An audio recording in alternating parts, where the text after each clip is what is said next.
আজি মই বনাইছোঁ আলু চাট। আহকচোন চাওঁ কেনেদৰে বনালোঁ। প্ৰথমতে আমি এনেদৰে কুৰকুৰি চিপছ আপোনাৰ পচন্দ অনুসৰি লৈ ল'ব পাৰে। আৰু এনেদৰে মই আলু বইল কৰি লৈছোঁ।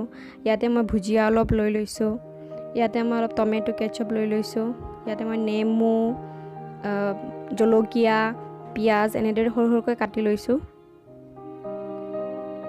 এতিয়া মই গোটেইখিনি মিহলাই ল'ম। এনেদৰে কুৰকুৰি চিপছ যিমান আছে সকলোবোৰ দি ল'ম।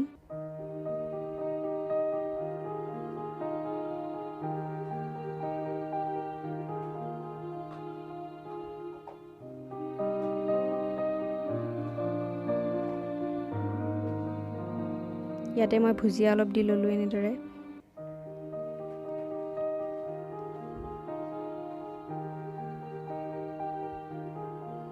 ইয়াতে মই কাটি ৰখা আলুখিনি দি দিম। আপোনাৰ নিজৰ পচন্দ অনুসৰি যিকোনো চিপছ কুৰকুৰি ল'ব পাৰে। মোৰ যিহেতু এইকেইটা ভাল পাওঁ সেইকাৰণে এইকেইটা লৈ লওঁ। আৰু ইয়াতে মই কেঁচা জলকীয়া দি দিলোঁ। কেটচপখিনিত মই অলপ পানী দি লৈছোঁ যাতে সকলোৰ লগত মিক্স হৈ যায়। বেছি হেৰি থাকিলে ভাল নহয়, গোটা হৈ থাকিলে। এতিয়া মই অলপমান নিমখ দি লৈছোঁ সোৱাদ অনুসৰি। যিহেতু চিপছত নিমখ থাকেই সেইবাবে বেছি নিমখ নিদিব। এতিয়া মই নেমু অলপ দি লৈছোঁ।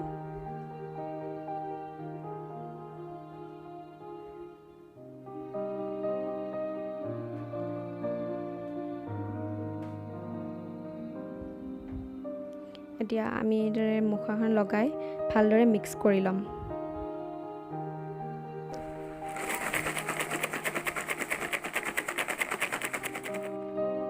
গ'ল আমাৰ আলু কুৰকুৰে চাট ৰেডি। আপোনালোকে নিশ্চয় এবাৰ ট্ৰাই কৰি চাব। অতি সহজেৰে বনাব পাৰি ঘৰতেই।